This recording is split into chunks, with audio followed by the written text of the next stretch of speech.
So Vas, I saw recently that you've actually paid a few visits to the hyperbaric chamber. Sure, yeah.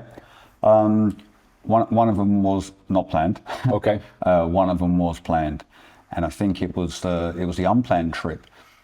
First time here on a course that kind of made me rethink a little bit. Just some of the safety that I wouldn't say we take for granted, but we think, well, if we stay within certain limits, we're probably always going to be okay. And one thing that diving in this location has kind of sort of shown up is that when there are certain things that are common in one location that don't tend to exist in another, the risks or the chances of requiring a trip to the chamber tend to change.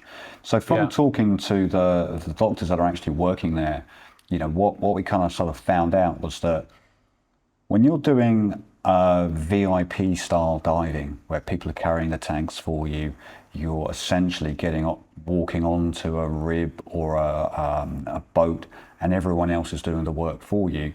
There's no real exertion after that dive. Sure. And so you can generally get away with some things that now would get highlighted if you come to a location where you're expected to carry the cylinders, walk a fair distance to the shoreline. The big one that comes up here for me is the Gozo Rex site with that hill.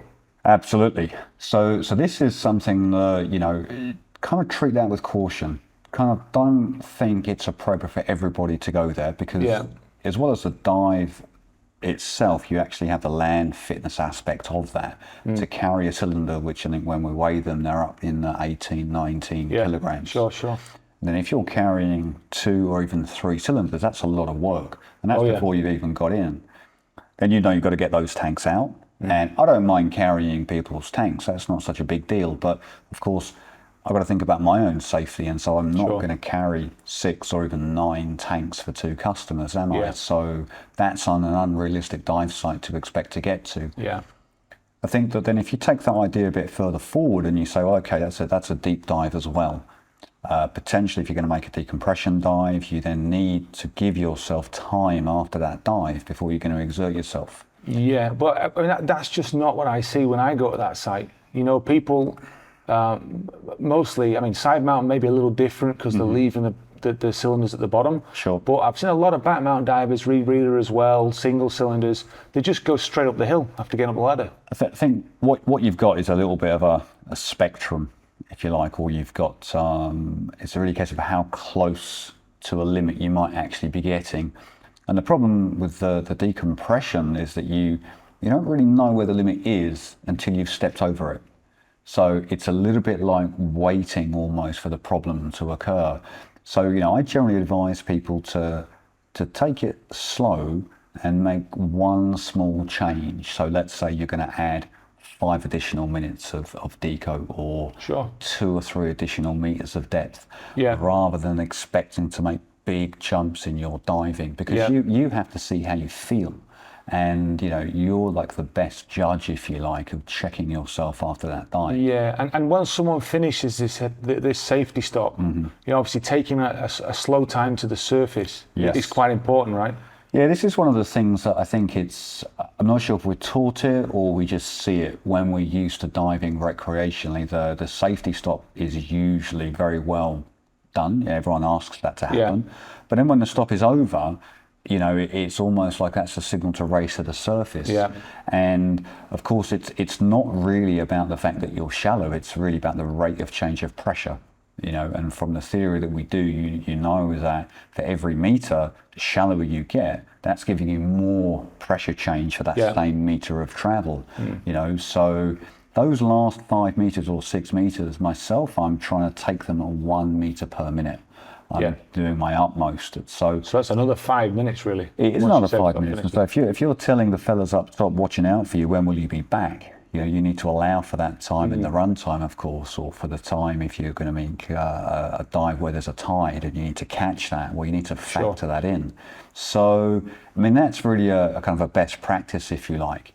And, you know, we've already talked about hydration as being an important factor. Yeah, I was going to say, so when you went to the chamber, you talked with the doctors. Yes. What significant things did they say affected the divers that they'd seen coming through? I mean, I've always understood that hydration was a big one. It is a big one, but it turned out that it probably wasn't the most important one.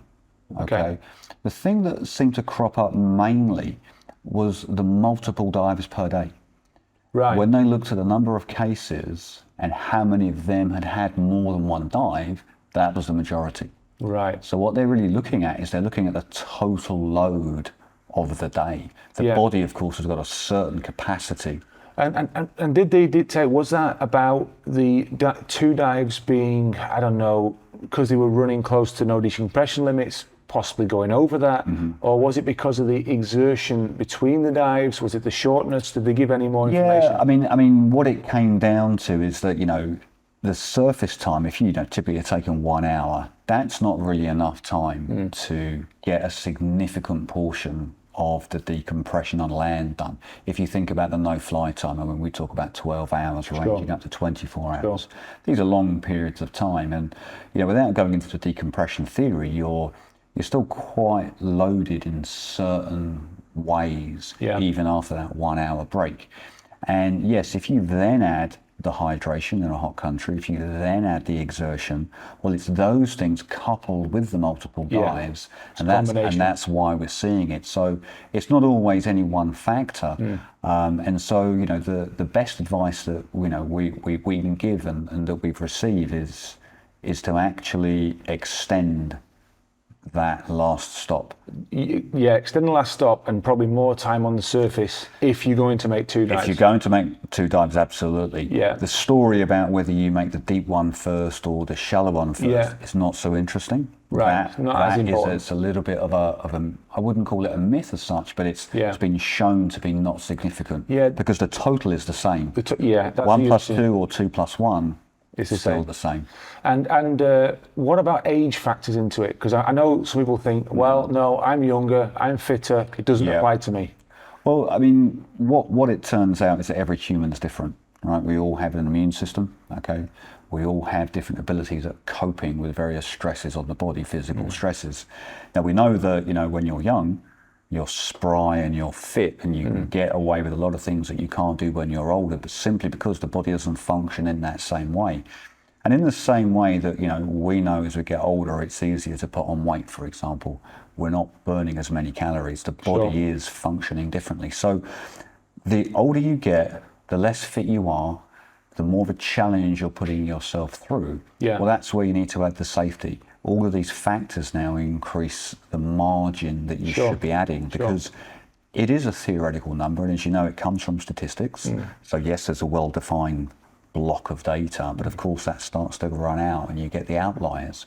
So the more you deviate from that classic model, and if you think about where a lot of the data comes from in the testing, the Navy studies, for example, you've got males that are fit, that are well hydrated, that are well looked after, with obviously medical supervision on site.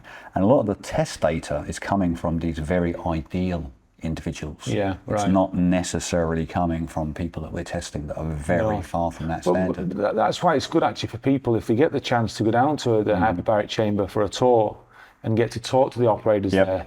They're going to find out, aren't they, what happens in their area, what's really happening in that country. I mean, one thing that really surprised me, it is diving related, but it was a really interesting physical demonstration, was that if you get a chance to make a dry dive where they pop you in the chamber, take you down, having controlled narcosis is super funny, and that I would recommend to anyone.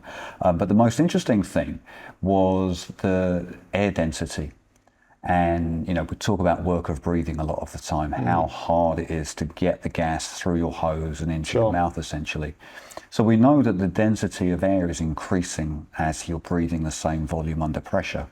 So the chamber operator would take a paper cup and drop it, and it would literally float like a feather because the air was so much thicker. That's down at 50 meters, we're talking 6 times the thickness. That is incredible, And it's like, okay, that's what we're talking about, is it? And you can literally imagine how syrupy now that gas is. So, super interesting, because you've then got, of course, all of the science required to perform the recompression therapy. With that thicker air as well, I mean, I can remember right back to 99 now with my technical training, and I was using Poseidon jet streams then. Okay. They work on a higher intermediate pressure, right? And they always felt like they're just giving too much air. Just injecting you with air. Injecting you with air, yeah. But I can remember making dives, 50, 55 meters in Egypt there. And to be honest, I did feel that. But it wasn't when I was diving it I felt that. It was actually the next few days after, when I did my first trimix dives. They introduced some helium with the same regulators, same equipment. Okay, a bit deeper now. Sure. But it was like, feel the difference. It's like breathing silk. I don't know how to explain it, but it was completely different. Yeah. Yeah, I mean, we do a little bit of maths, or we do the whiteboard stuff on that, and you'll get to see a bit more about that. But yeah, definitely that worker breather thing does go to show another reason to have good breathing control. So if you think about these longer exhales and giving more chance for that gas to get expelled without creating too much of the dead air space. So the science of it, listening to the real world cases, and aside from just being a general interest, it does go to show that, it isn't the case that if you follow this table or this computer, you will always be okay. Yeah. So me, when I'm finishing the dive, unless I desperately need to get out, because I'm freezing or I need to go to the bathroom, well, why not add 5 more minutes? Yeah, that's a very good point. Yeah, it's a very good point. I can't see a good enough reason not to. I mean, you can practice just positional awareness with your body, practice helicopter turns, back kick.